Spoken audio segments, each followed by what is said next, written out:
All right. Hello, everybody. Welcome to another interview with Dissonant Waves. I'm Dominic, or Domino, whatever you want to call me. Ritz is here. And also, fantastically, another guest.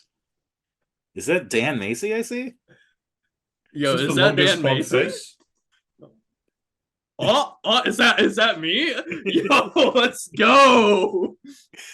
Yes, unfortunately, Trix is off at work. She could not be here, but we still have questions that she wanted to ask. So she's still going to be here in spirit.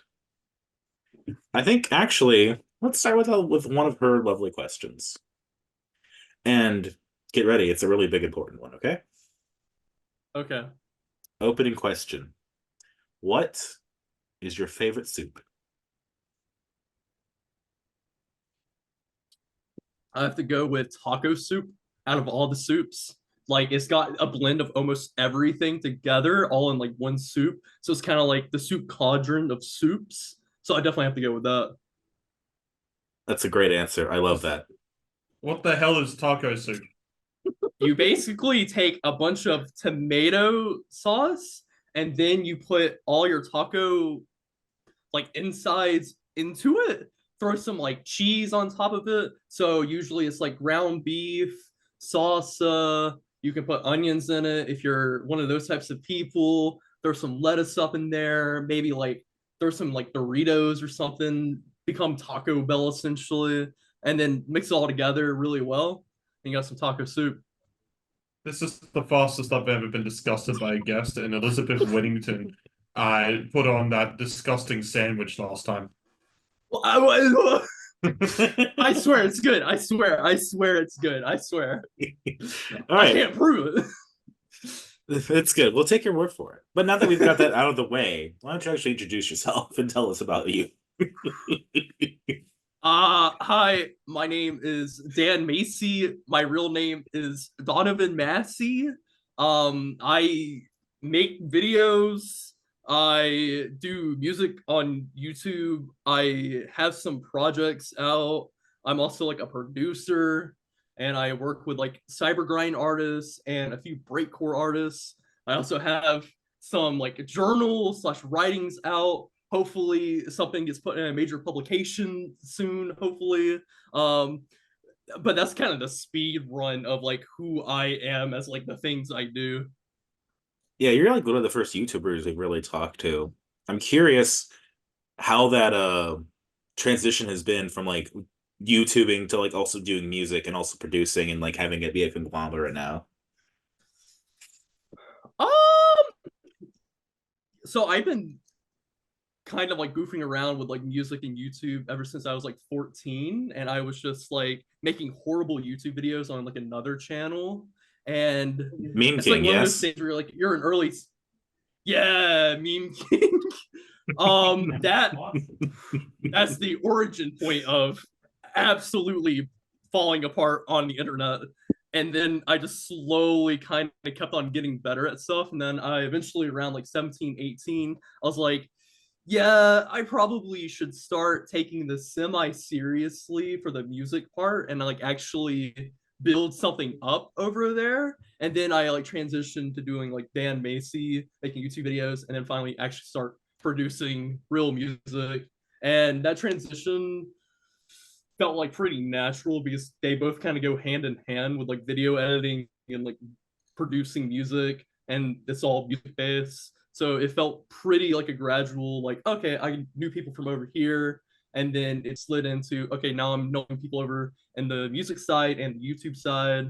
And so far that transition's been really smooth. Hell yeah. The question I've actually going to ask on this, I guess it's semi-related, but it's just a quick question we can ask. We discovered you back when you had the Catching Techniques moniker. You seem to have gotten rid of that moniker and just gone straight to the Dan Macy. Why? So I will ask you a question. Do you want the real answer or do you want a made up answer? I want both. Uh, the made up answer, I saw a vision, a true revolution, one may even dare say, of the Dan Macy moniker and brand taking over, like Catching Techniques, way too many syllables. Dan Macy, that's like 2 or 3. So that is genuinely the reason why. Now, the real reason is that Dan Macy, I already had a like Spotify account connected through DistroKid when I first like made DistroKid for my YouTube stuff. And you only are allowed one artist name if you are a small creator or have like the basic plan on DistroKid. So I eventually just was like, well, it's just easier to rename the project to Dan Macy instead of Catching Techniques. So like that's the real boring answer to that. I don't think that's boring at all. I think that's actually interesting. I didn't know that about DistroKid, so that's new information. Yeah. Yeah, I think when we did it, it was a case of it was just kind of working. Although I think it was only me who actually uploaded it anyway. I mean, I So think maybe that. Trix I had, think your stuff is on there, wasn't it? I think so, and Trix had a DistroKid account for stuff, but that keeps getting flagged, or one of the accounts keeps getting flagged. I have no Yeah, idea. that was. I think that was the one we used. No, we should update I that don't know. at some point. DistroKid wants. Yeah, if DistroKid wants to take down our joke stuff for the sake of it, then Yeah, that's on them. They've only been emailing us for like 2 years about it. DistroKid, I've heard it's really bad from some people, but like, I still use it. I haven't had a problem, but I know some people have, like y'all, like just constantly getting stuff flagged for no reason, and it's super annoying. But more and semi-related to this, we first discovered you when we were doing our fifth wave emo summer draft last year, where I just went on Bandcamp and just looked at the fifth wave emo tag and just started writing stuff down. And pretty much the reason I put your name down on the list is because your cover art was amazing. I'm curious if that was an intentional choice or was just like, I don't know. What else do I gotta put on this? At first, like the very first project I made, I just kind of threw an anime picture into like a mosh simulator thing, and then it just became like this highly pixelated Game Boy-esque picture. I thought that was really cool. And then after that, I was like, how do I like brand like the Dan Macy thing? So it's just like I'll set my face on it and just keep doing that over and over and over again, as just like the thing I do for album covers. Yeah, was it the We Don't Care About Sports EP was the one where we kind of like jumped on. It's like, oh, there's something happening here. I think it's something about sports. I think We Don't Care About Sports was Online That Friends. is the Online Friends. Yes. Oh, album. My bad. I think mine was called like something about sports. I just mentally call it sports now. About sports in both names, forgive me.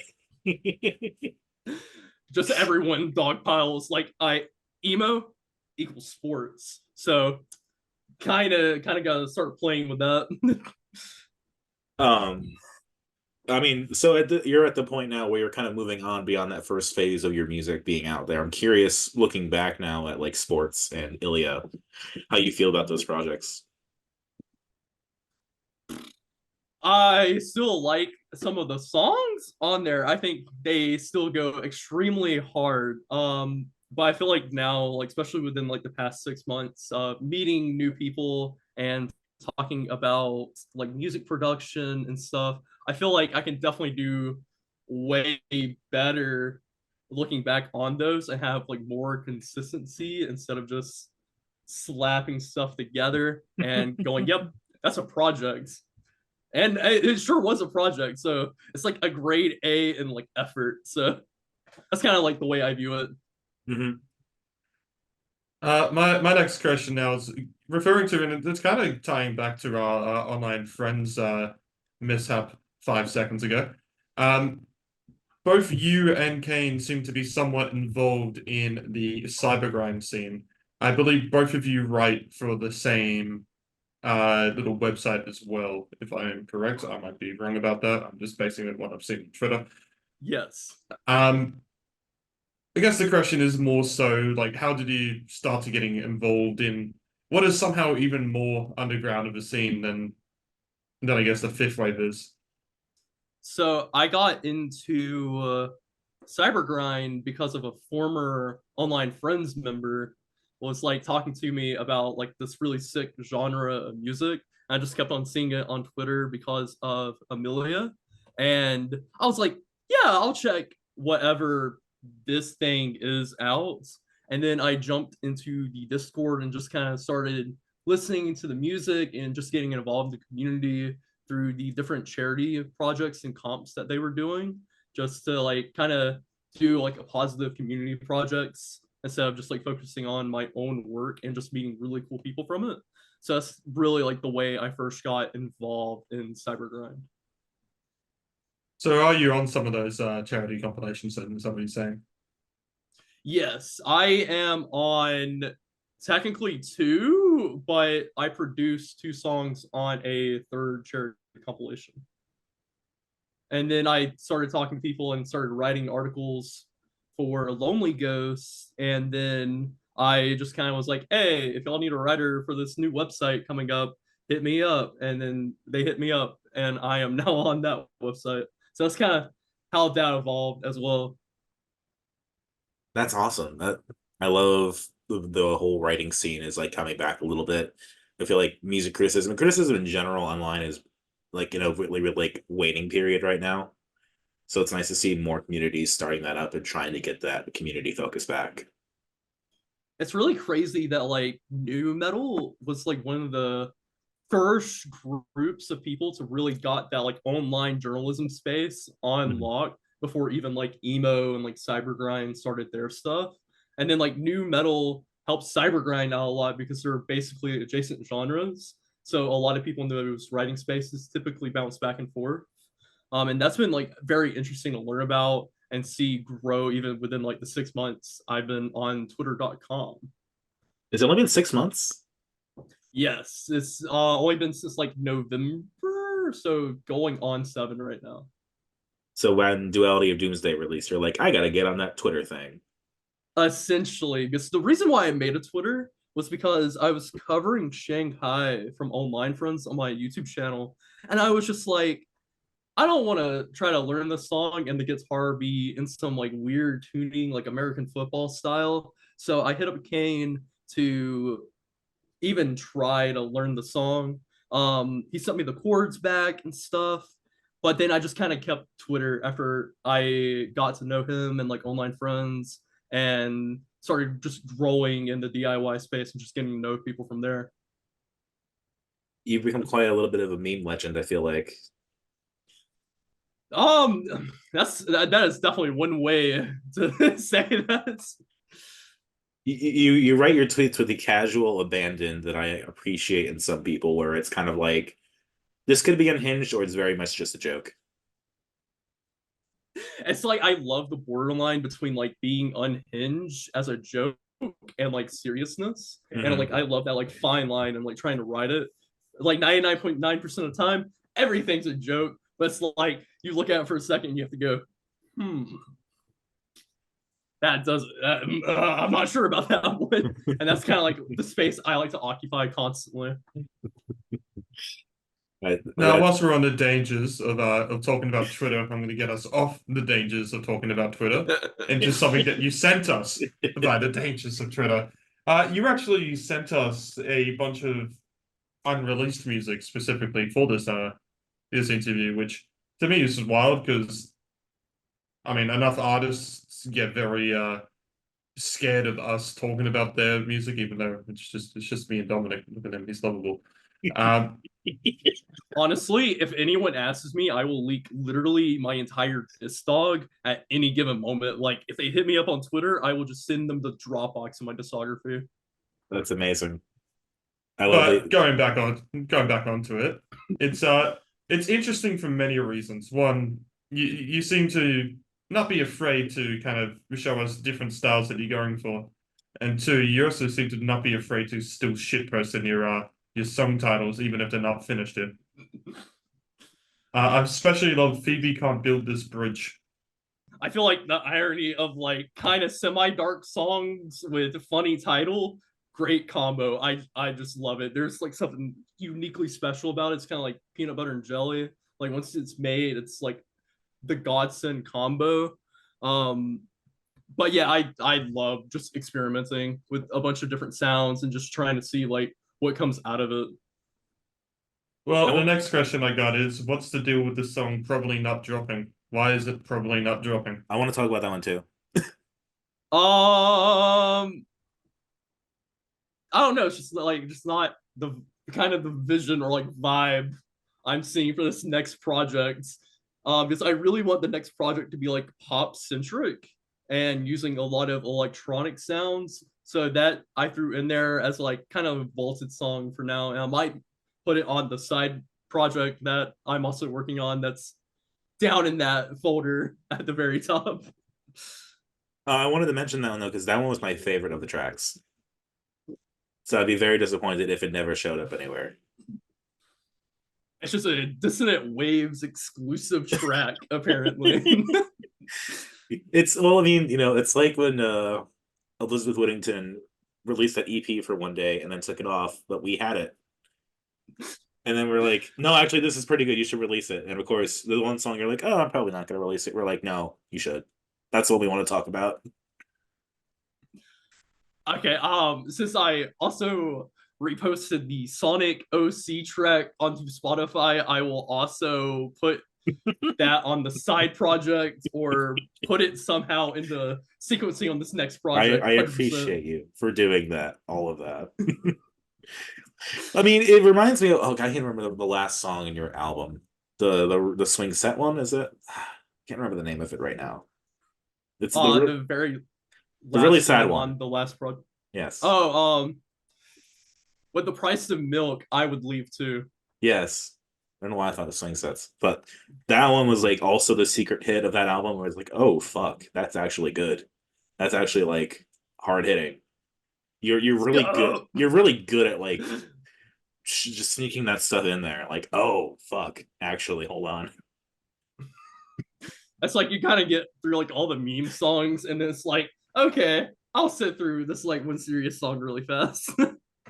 I mean, you're kind of developing like these different modes you kind of keep shifting into where you got like the breakcore, you got like the emo side, you got the like more hip hop side, and then like the occasional serious song. Like you that's kind of unique among like the trends that we've covered so far. Like you just kind of break into whatever you want. You're very chameleon like in that way. I'm curious how that all kind of happens or how does it come to you? Like, do you want to produce with those things in mind or is it just whatever hits? So usually I kind of get in like modes of things I want to create. Usually it's based off of whatever albums are releasing or kind of the mood I'm feeling in that time period. So like certain songs I was listening to a lot of breakcore during like one time period, and I want to learn how to produce breakcore and just kind of make it. And then like recently with like one of the songs on the endless amount of songs on that one folder, I was listening to like a lot of like house music and EDM, and I kind of got swept into going, I want to try to learn how to make that and make a song kind of in that style with some like weird unique elements thrown in there. And sometimes I just ask the question, if two things can go together, that should not. And like the greatest example of that was the first project, if I remember correctly, where I was like, what if someone made like acoustic songs and then put like an amen break on it and try to make it turn into like a breakcore hyper pop song? And I don't think anyone should do that after me doing it, but you can definitely get like a lot of cool results out of just trying to smack things together. Absolutely. I'll interrupt you just for 2 seconds, Dominic, because No, I think this is a perfect time to ask one of Trixie's questions. That's actually what I was about to do. So yeah, I was gonna ask the what's your dream piece of gear? Even though me and Dominic probably aren't as much of gear heads as much as Trix and I go a bit over our heads. I would probably have to go with I don't think there is a single piece of dream gear that I ever want. I am definitely like the type of person who I just use whatever I have, and I will try to find like a means to create with like whatever I have on hand. Like back in high school, I didn't like really care to learn like actually FL Studio I was just using FL Mobile because I didn't have a computer at the time, and I was just like content with that, just because I could just make whatever I wanted in that and just try to figure out a way to get there. So that I would definitely say there's not really like any specific piece of gear that I would put up and go, that is the greatest piece of gear or something like that. Is there more like general one though, like that you say like you want to work for it, even if it's not your dream? I think probably like one of the cooler things that would just be like a really cool like toy slash gimmick would be like the OP1, which is a portable synth that you can basically create like small sequences and stuff on it and just like do like really cool sounds. I think that's really cool. Yeah, I'm looking at it now. It's even gotten a good review from Elijah Wood. Ooh. I didn't even know Elijah Wood plays with music. However, the caveat with that is it's like $1,000+ if I remember right. And I was just like, nah, not doing that one. Maybe one day when your streaming dollars come in. Maybe one day I get that Universal deal, I will 100% buy it and just put it randomly into the first record and go, that's a tax write-off. Hopefully. Yes. I'm just seeing you say $1,000, and I know that's US. I'm just looking at what it says for the price apparently here in Australia. 3.2K. It's like $1,000. $1,000 to me wouldn't be that bad. It wouldn't be great. I wouldn't pay it, but yeah, no. I can see why that's a dream. It's like it's so cool, but it's like so limited and so expensive that's just like I can go buy a used car or something. Like I'm not sure about that one. There's even a YouTube video that says I bought an OP1 Field. Did I make a $2,000 mistake? So I don't think it's cheap anyway. I feel like it's almost cheaper to have someone buy it and ship it to you. Probably that usually is the case. That's crazy. The other Trix question I did want to kind of ask at this point, because we were kind of dancing around it. Can you walk us through a little bit of your like production and like how that generally works? I don't know if you want to go for the Cybergrind or the emo or any of them or all of them. I was working with someone recently on a project and they asked me like how much music theory I know. And I straight out did not know like how to like respond because I feel like I know a lot, but I also know that I don't know certain things. So like to me, that was a very hard question to answer. Um, and then kind of going back into the production side, I just kind of started asking people of styles I like Sleeping on Stardust. I asked him like how he mixed and mastered his music, so I can just apply that into like emo music or cybergrind music.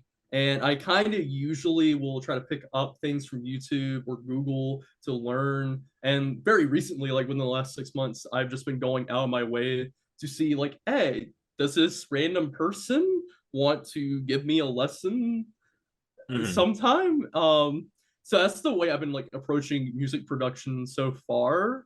And hopefully someone hits me up to discuss a music lesson eventually because I've been asking them for like 2 months, but I believe they'll get there. I believe one day they will Fingers answer. crossed. Fingers crossed.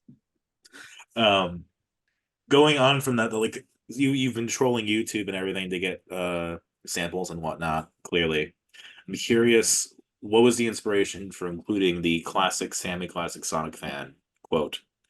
And I rip my mom jeans, which is an iconic, one of the best intros to a song in the genre I have heard. Thank you.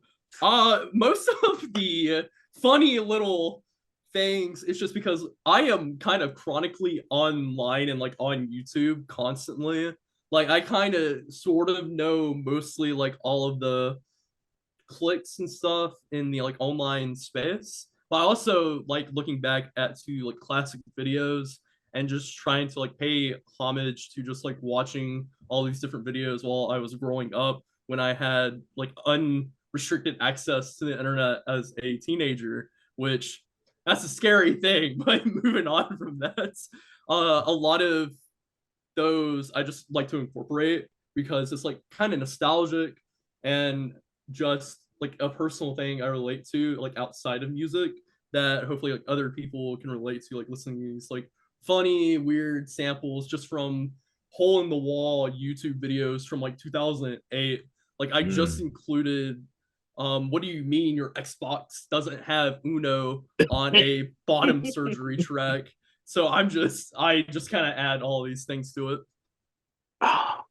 Amazing. I want to hear that now.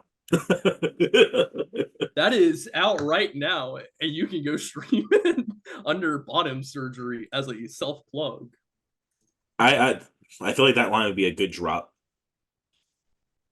Yeah, it's like an EDM Cybergrind song, Yeah. so like it might be directly up your alley. You build music, then you hit that line, and you drop the. Oh my god, that sounds fantastic. Okay. I do exactly that, so that's a perfect match. See, I'm already on to your ways. This is great. I'm gonna go back to I'm calling this little album I Wish These Songs Were Done, because that's what you call the folder. And the first one that was on there, which I would have not gotten the reference if I literally just didn't see him like a week ago, so this is like the most perfect timing, was I can't say my R's, real emotional cybergrind. Wait, somebody already coined that. I guess I'll go with experimental post-emo. So I guess my question is, how's your love for Blind Equation? Blind Equation was probably the second artist once I started getting into music for like Cybergrind.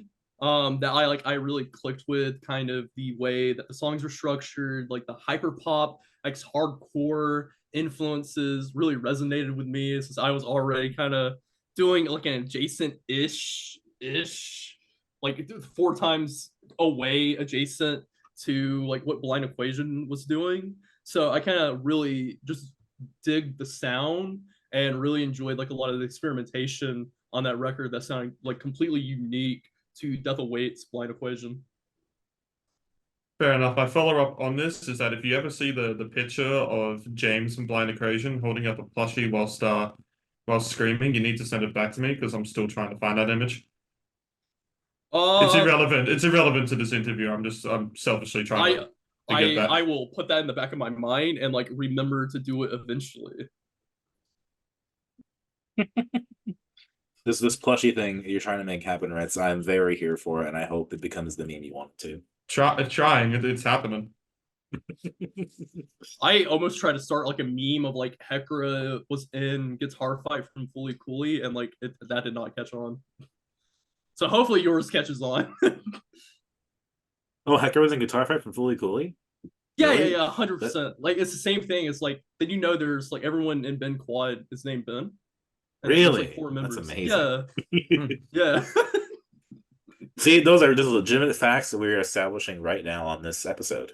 We never spread misinformation on this podcast. I've never I've also never spread misinformation online at any given point on the funnies, nor in person. We only spread music criticism. We just post music criticism, and people will accept it or they won't. Yeah, it's like, I mean, it's just my opinion. Like the stuff we hate. If people like the stuff we hate, they're wrong.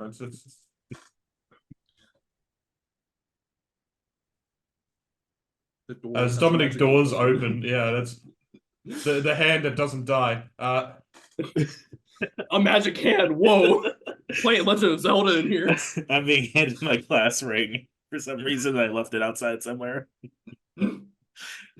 I just picked this up from my parents' house a couple weeks ago, and I guess I left it somewhere. So we've got a little bit of time before we're going to take our first intermission. So I think we'll do some very quick fire questions to get there. Okay. First ever band you saw live? First band I saw live. I'm trying to remember the dude's name. Because I was like 4, and my dad took me to a country concert, and I want to say it was Garth Brooks. No, it was the other dude. I have seen Garth Brooks, but Toby Keith. Franz Ferdinand. Yeah. Then like the actual one I actually remember would be Panic at the Disco as my actual first like real concert. I actually remembered. Me, I would struggle to see if Country or Panic at the Disco is more embarrassing.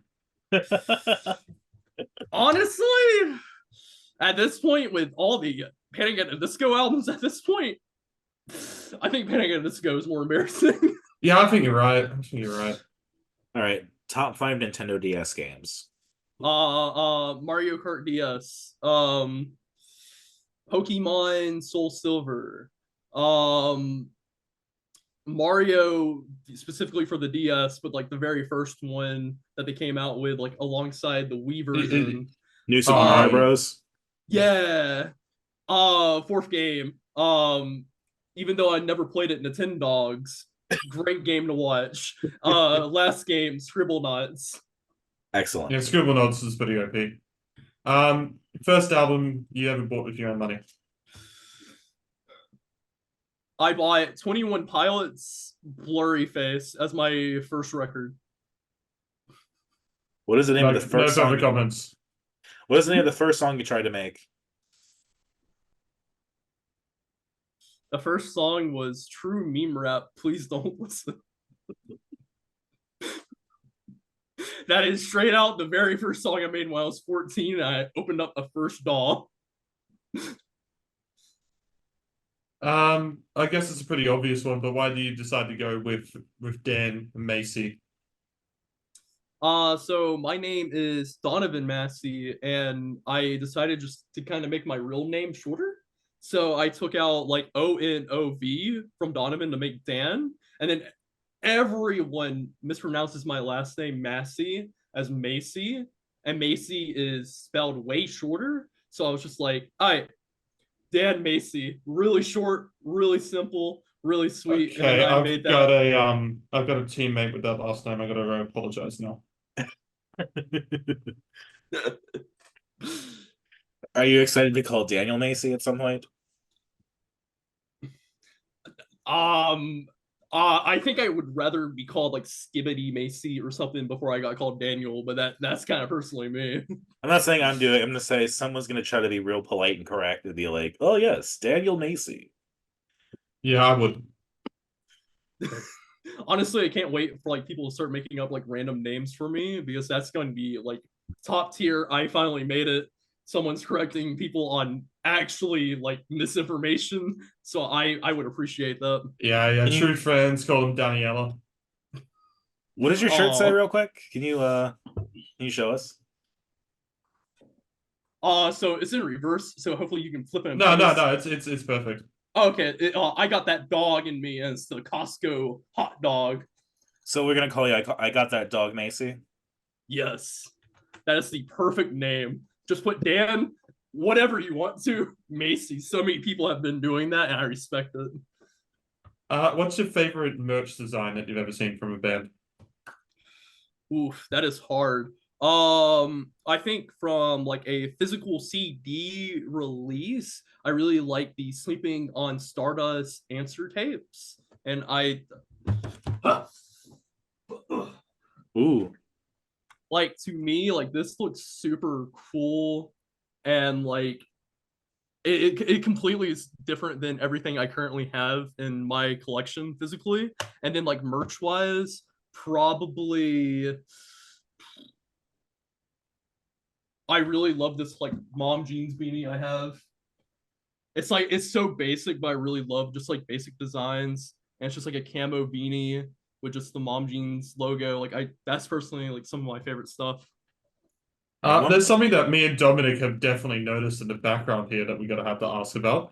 The little Tails Squishmallow, whatever it is. Yes. Yes.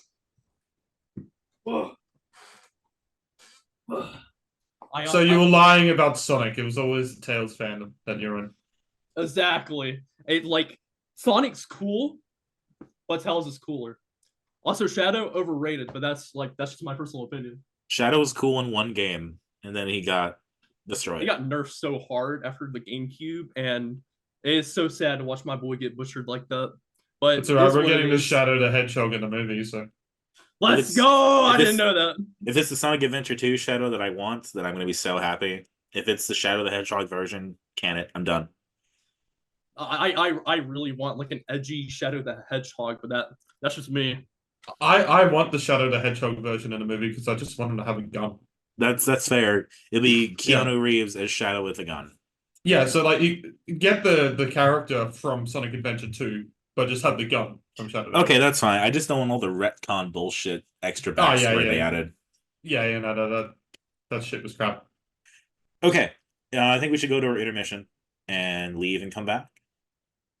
Okay, I will use the bathroom for like 2 seconds and then That's fine. be on back. We'll wait for you. Cool. Easy. That's on recording. I got it. I used the bathroom, and like y'all shouldn't know that. My bad. Nah, musicians don't crap, everyone. Nah, not even once. All right, we'll be back soon. Wait.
I've got Pop-Tarts now, so don't mind me.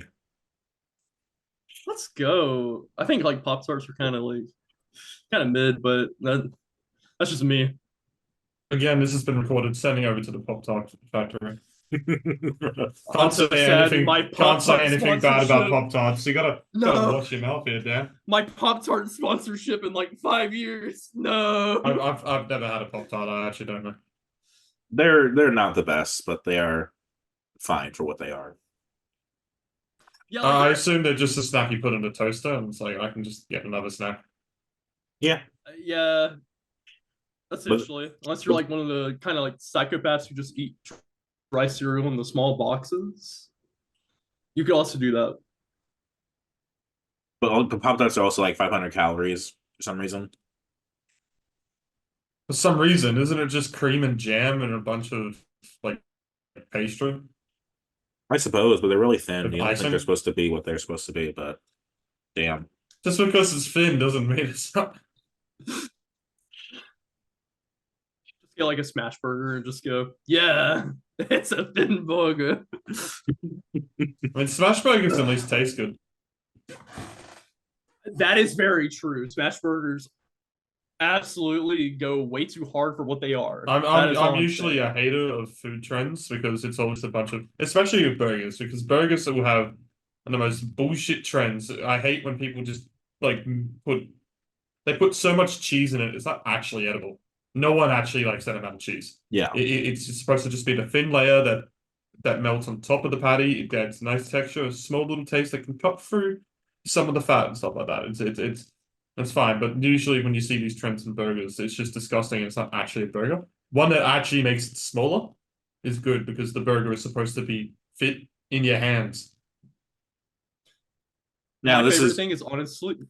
We got the burgers going on here, Dominic. Continue. Okay. Yeah, we are having burger time really fast in the middle of this. One of like my favorite things is like going to restaurants and just seeing like the weird burgers they have. Like I've had like a peanut butter burger before.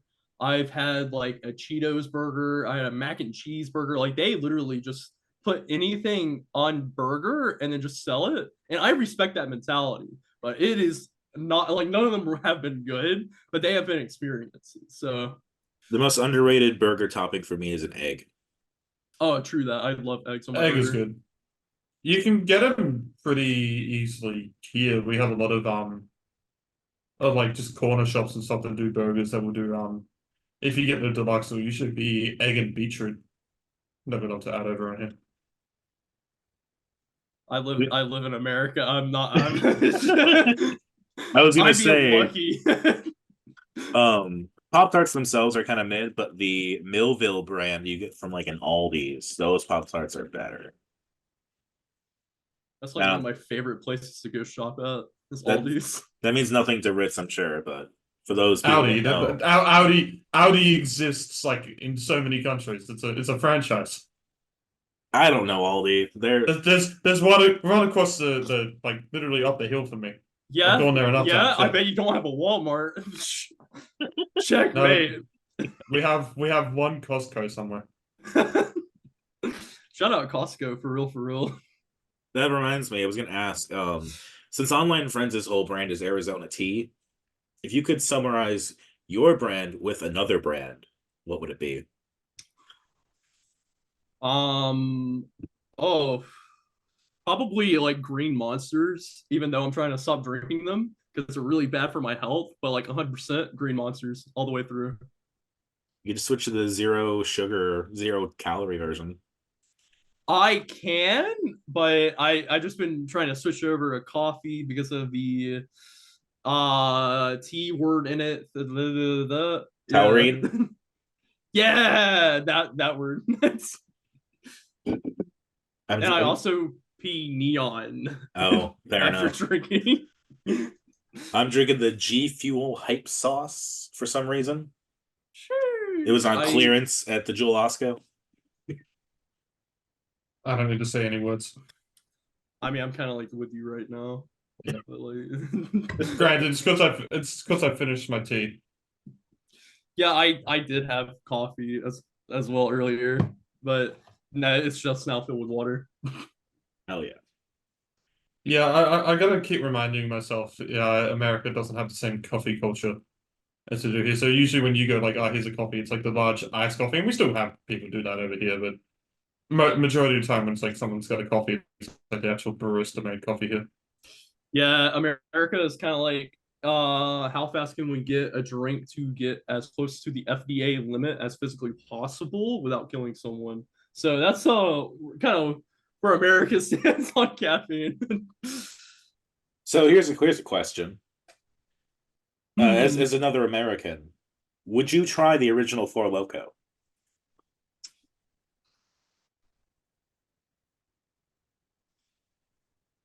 Honestly, yeah, most likely, 100%. I'm Gotta with you. try it at least once. Yes. As someone who orders the vodka I- Red Bull at the bar, I would like to try a Four Loko. All right. I usually So like check it out. pre-game. It's what the hell is this? It is that it was originally It looks supposed to be it looks an like G Fuel with alcohol. Yes, Yeah. the Four Loko It's- was it's- the G Fuel alcohol mix in the 2000s that was banned. And then it came back as just an Yeah, energy because- drink, I think, or an alcoholic drink, one or the other. Oh god. I think it's an alcoholic Warheads drink. flavor. Oh. Science is Yeah, gone too far. honestly, Four Loko flavors and Bang flavors are like some of the most indescribable chemical flavors I have ever had in my entire life. Current flavor And red. Swedish fish flavor. What the fuck is that? Do they not have Swedish fish candy over there? No? Yeah, that's like it's like they're really also, gummy red fish. yeah, it's basically like gummies, but in fish shape. And they're really thick. They're hard to eat. They stick to your mouth. I can't believe there's discontinued flavors.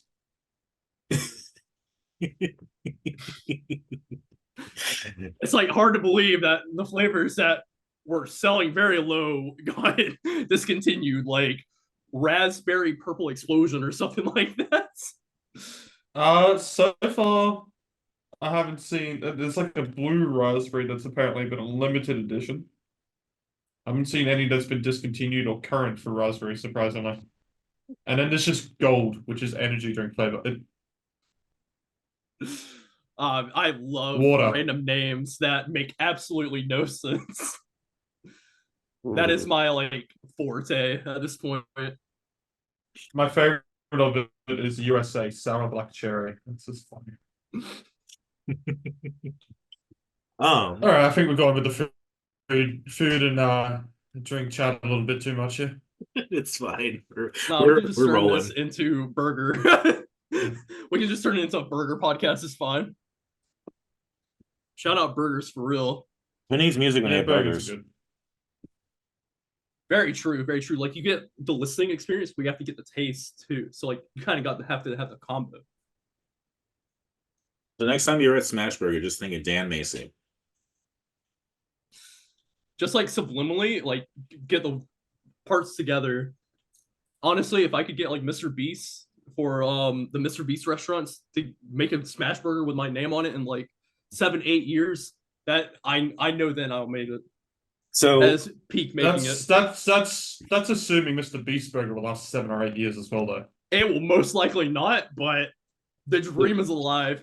So what you do is you go to a SmashBurger, you surreptitiously record the ambiance.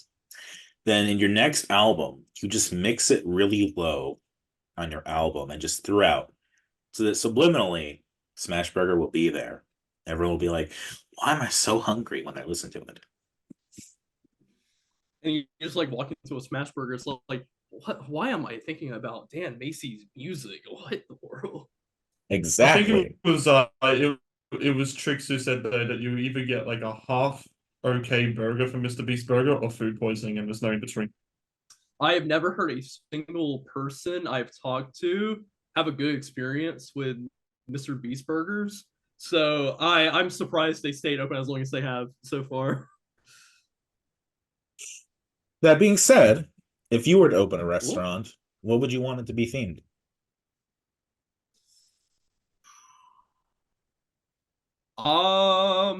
I would probably want it to be like some hole in the wall like aesthetic where you walk into it and it's like the most grungiest place you ever walked into. But that's how you know the food is about to hit so hard. Like I want the lights to be like halfway dim and like broken in the ceiling. I want at least like 2 ceiling tiles to be missing at all times. And like as fast as I replace it, it just disappears. Like this is the type of aesthetic I want.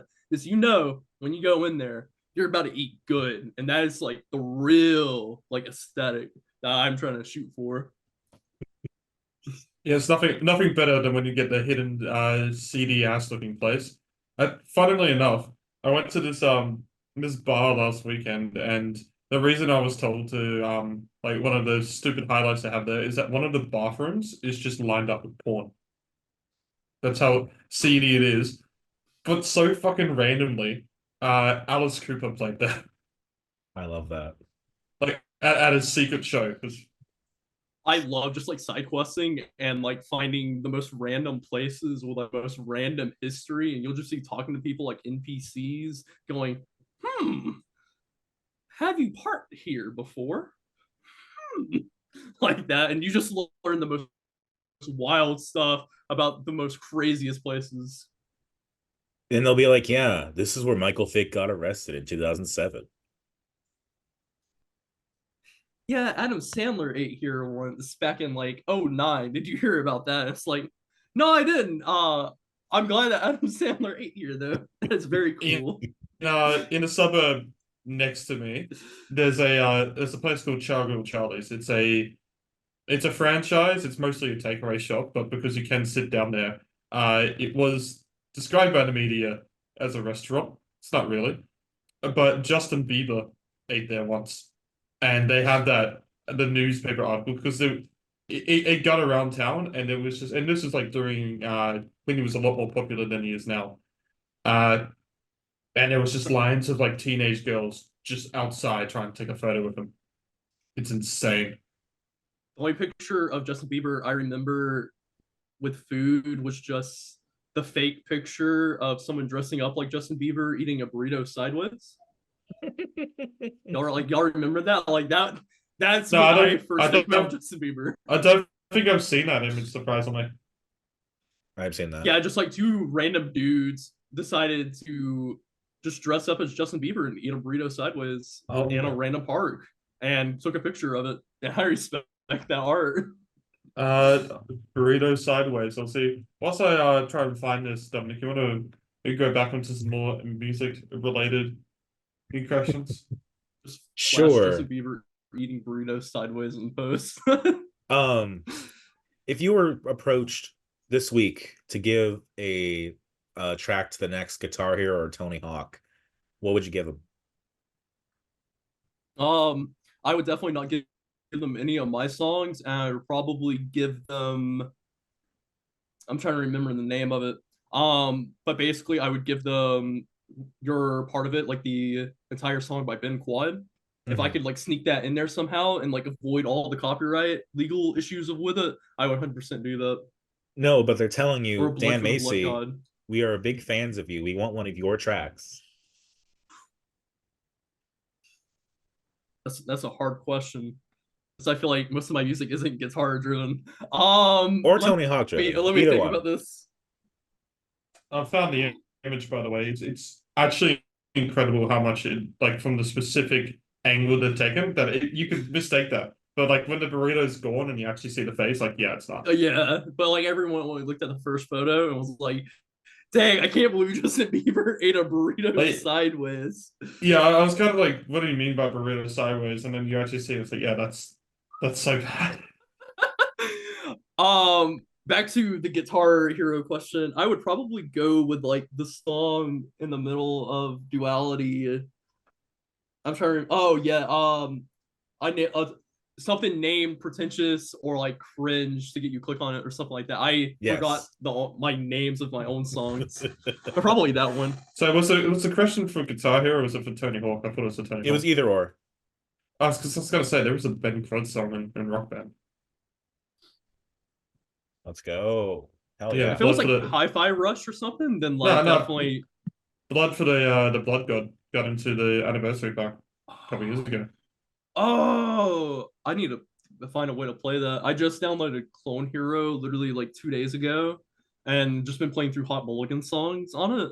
And that's been very fun. But I don't have an actual guitar keyboard.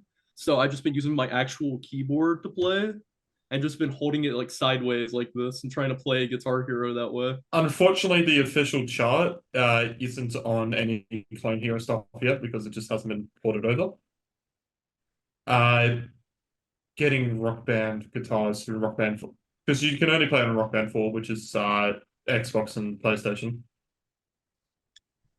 I don't know how bad the pricing is for guitars at the moment, but they're not going to be nice.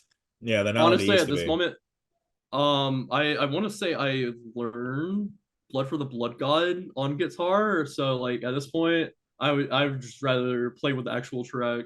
But that's on some like nerd stuff. Like, who cares? Like, I do know that the beautiful can, part is, just quickly, the DLC for Blood for the Blood God is free, so at least that payment doesn't have to be made. It's not like Rocksmith where you have to pay like $7 gajillion for the DLCs and stuff. Yeah. If you want Clone Hero stuff, though, you can download the Captain Jazz self-titled.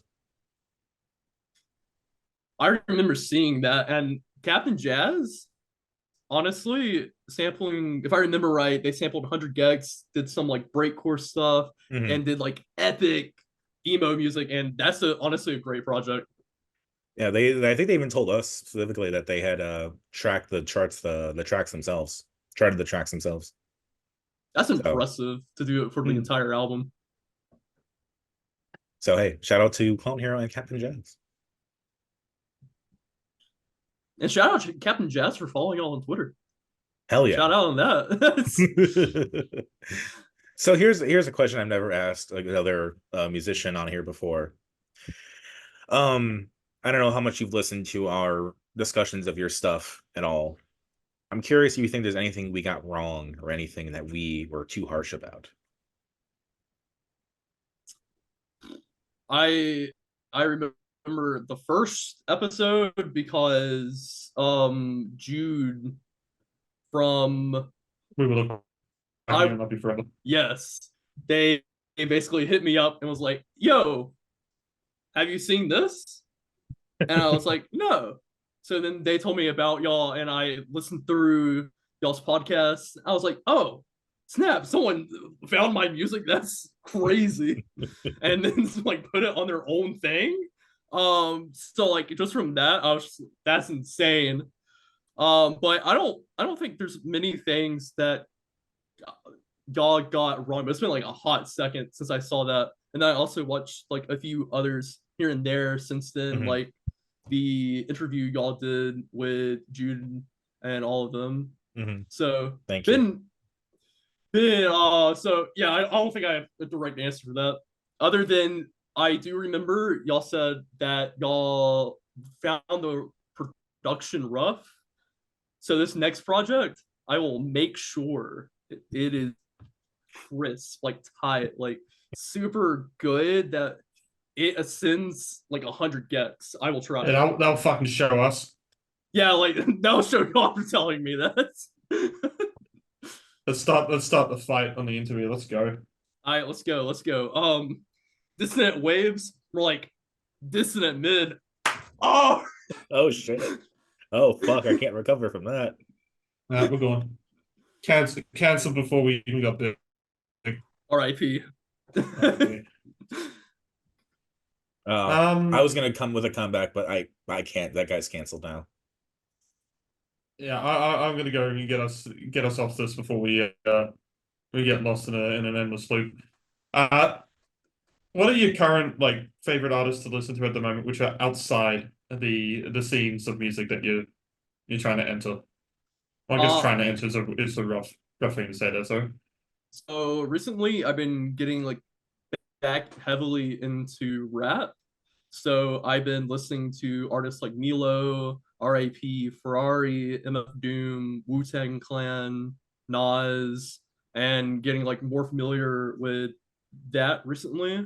But like I've always listened to rap. It's just that's like the current thing I'm listening to heavily, especially with like the Kendrick Lamar stuff and the diss tracks between Kendrick and Drake and the epic feud of rap history that's unfolding right now while we are alive. So I haven't listened to any of them, but I've heard the summary is that Drake is making kind of like danceable diss tracks, and then Kendrick is actually dissing Drake.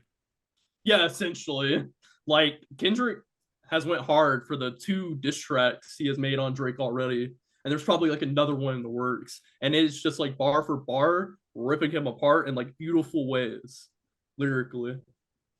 So I was listening to a podcast last night. It's an old podcast. It's an episode from like 2022. And there was a question posed that I want to ask you. Is Kendrick Lamar boomer rap? I feel like boomer rap would kind of be in that like Wu-Tang Clan-ish area, but I feel he got them to feature on his last album. He got Ghostface. Man, that's a hard question. I feel like Kendrick is like currently like Damn and like post Damn, like current rap, anything before that, I would put in like boomer rap. But are the kids listening to Kendrick Lamar though? Yo, that's actually very true. It is like basically kind of like young adults to like middle-aged people. So if you're considering like the youth, 100% boomer rap.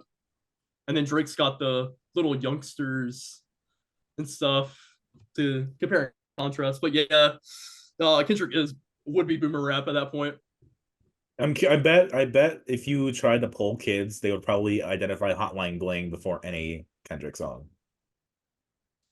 Yeah, like Kendrick, just because of like kind of the content, there's like very few songs. It's like, oh, like a kid might recognize like swimming pools back in the old days of like the mid 2000s, but past that, it's kind of like you might get some that recognize King Kunta, or maybe like that one was DNA. pretty popular. One of the recent ones have been like Humble, yeah. So I feel like kids would know Humble at least, hopefully. Yeah, probably be Humble over King Kunta, yeah. I love when the three white people talk about rap. It's always fun. Oh. We're talking about the popularity of rap. I know. White people have been made to talk about the charts. Ritz, it's your ball court. Go ahead. I'm thinking. I'm just thinking of a good question here. We kind of got lost in the source of the charts and rap and being white. Um, is there any artist that you would love to collaborate with? I really want, like, fingers crossed, to get a Dynastics feature on my next project, and they are like a very like hyper pop centric artist that also does Cybergrind on the side with various other projects like Weed Cowboy, and I'm letting Unforeseen Forces take the wheel. So that's like one of my dream collabs because they are like a phenomenal producer and a phenomenal songwriter. So that's number one for me currently. To follow on to this as well, and I guess just a relatable tangent. Is there any songs that you would love to cover in your style that would be kind of drastically different with you performing it? I've been trying to get this Red Sun cover done for like the past month. Um, and I'm currently working on some remixes to do like exactly this, to kind of take like emo stuff and make it into like hyper pop slash like EDM centric and kind of experiment with that. So hopefully like through that I can get something started up like a little fire. So I am planning to do a Cybergrind week on the show eventually. I'm curious because I've not heard of this band before, but it's a group called Zal underscore XALL. Zal. Just Drop it curious in if you've heard of chat. them. I'll let me get the Bandcamp link up, but it just struck me as an interesting thing. I'm kind of like a newborn infant when it comes to Cybergrind. So I might not fully know the histories in like every single band, but I've definitely like worked with a lot of cool people and like talked to a lot of cool people in the scene so far. So I might have already heard of them. It's just kind of outside of my brain. Well, I think being an infant to Cybergrind in this sense would still be good for us to ask this I dropped it question. in the chat. Oh, oh, this person. Oh, yeah. I love their work. What a hell of a title. Holy crap. Yeah, that's one of the ones So kind of like yours I what just randomly came across, so I was curious. Yeah, so the question I'm gonna ask as well though, what would be if we did the Cybergrind week, what would probably be the most important artists to kind of start off with? Not more in the sense of what are the best artists in Cybergrind, but in towards actually just starting the genre.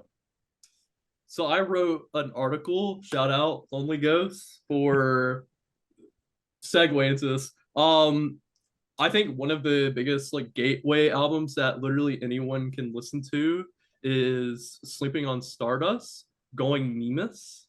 It's legitimately like a mix of post-hardcore mixed with cybergrind, but it does it so well that if you're like a first listener to the genre, it's going to blend more naturally and you'll be able to get it better than maybe going to like more like noise adjacent cybergrind artists like Blind Equation and Zombie Shark going like 100 miles per hour. So I definitely think that's more of the traditional way to get into it, like the I got into it.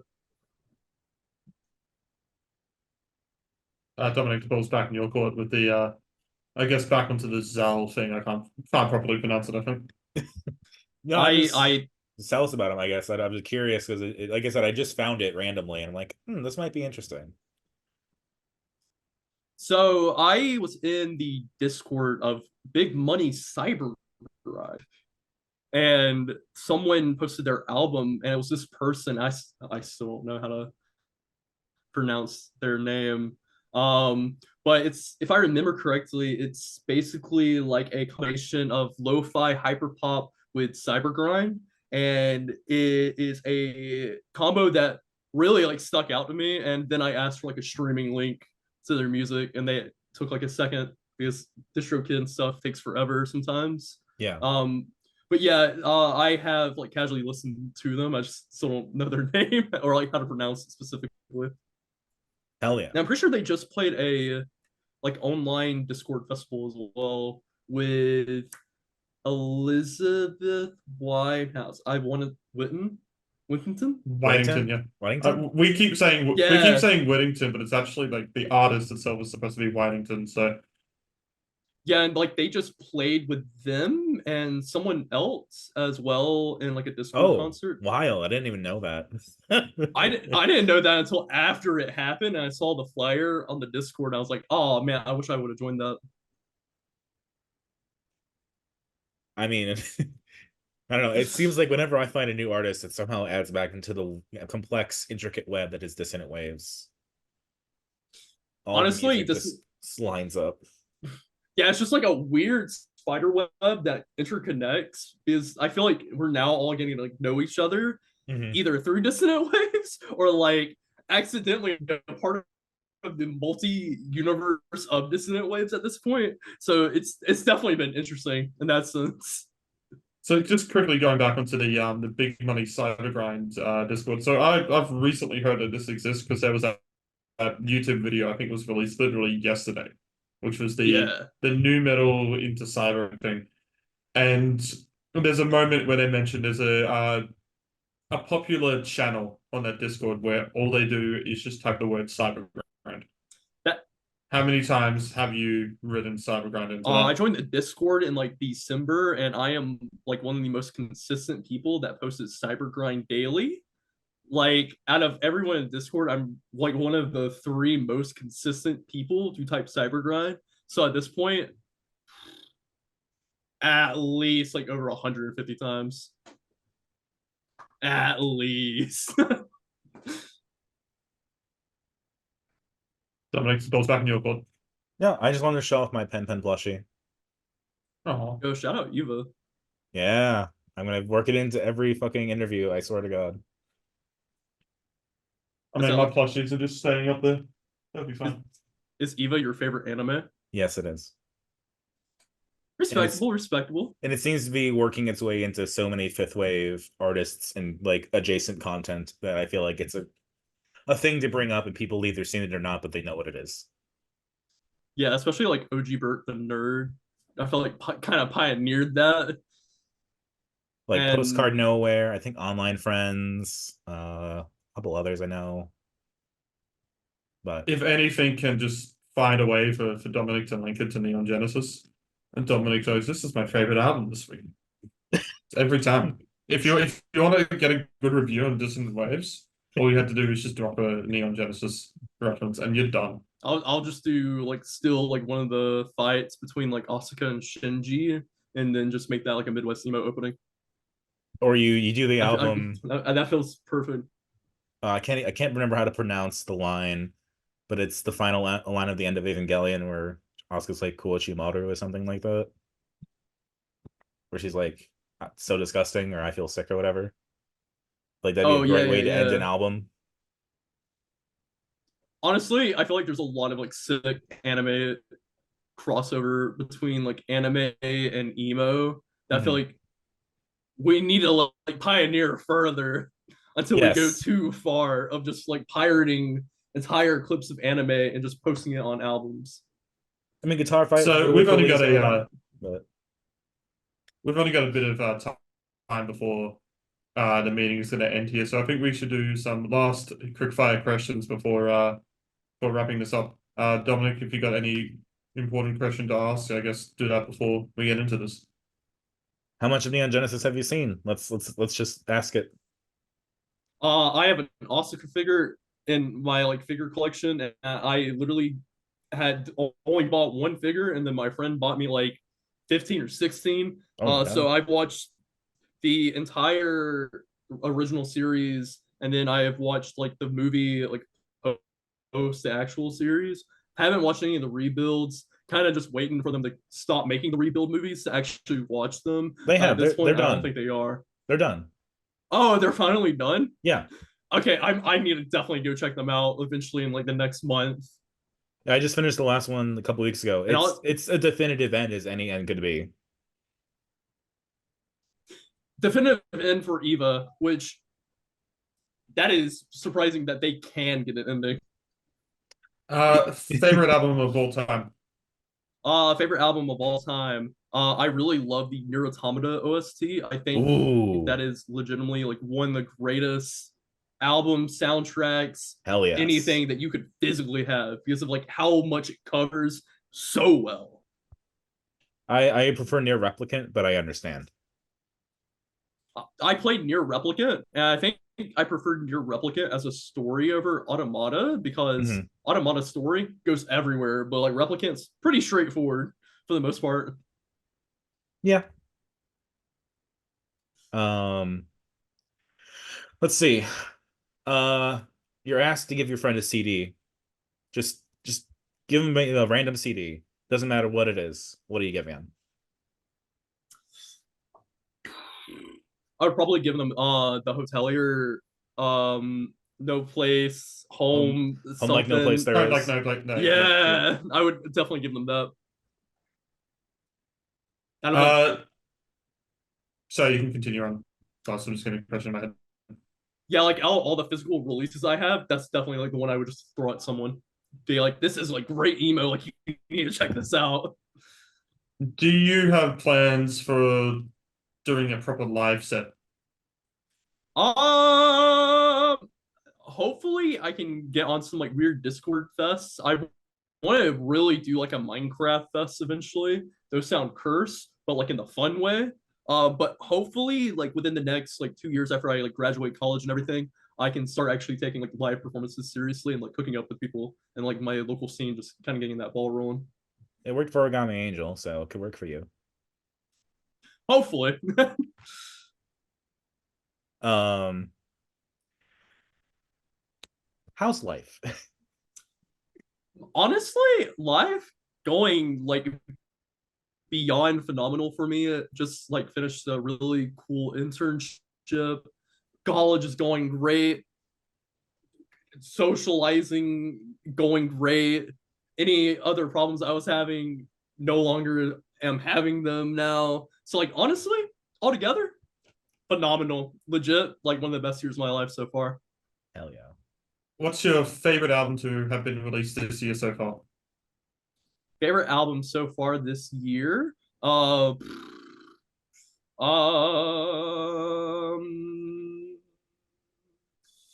I'm trying to think of like all the cool records because there's so many that comes out so frequently. I would probably say the newest The Merrier record. I hope my cats come with me during the flood or something like that. It's honestly like a really cool lo-fi bedroom pop record that mixes up like Midwest emo sounds, hyper pop, and rap. And it's one of like my favorite records so far in the least like the past month. All right. Now I want to give you time to answer this. So I'm going to ask the final Trix question. Everyone who's seen these interviews knows it, loves it. What is your ideal sandwich with drink? Ooh, my ideal sandwich, if I could like pick from a chain, because like I cannot cook like great homemade sandwiches, but definitely has to be like the chicken bacon ranch from Jersey Mike's. Like that is legitimately like top tier. I would die for it. I constantly get it on my birthday every single year. Like it's that like next tier sandwich. It's like that one sandwich that appeared in a regular show where they like almost died for it. Oh, the death sandwich, yeah. Yeah, the death sandwich is completely like that. And like my favorite drink, probably like Diet Dr. Pepper or Diet I can't. I used to call it cherry wine, and recently someone told Cheer me wine. that's wrong. Yeah, cherry wine. I've been pronouncing it as cherry wine for literally like the last 10 years. No one corrected me until literally this past week. So that was awful to realize. Yeah, I remember the cheer wine wave of 2015. That was a fun time. I'm so sad that like my local Walmart doesn't sell it anymore.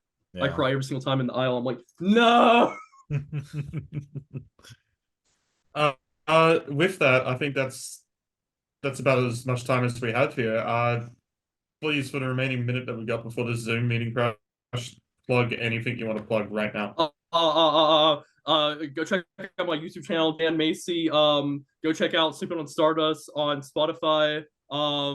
Go listen to random DIY music that you find at random, like less than like 1,000 people on Spotify. It's going to be like some of the coolest, greatest music you'll ever listen to in your entire existence. Random other things. Learn an instrument. That's fun. It creates really good brain stuff.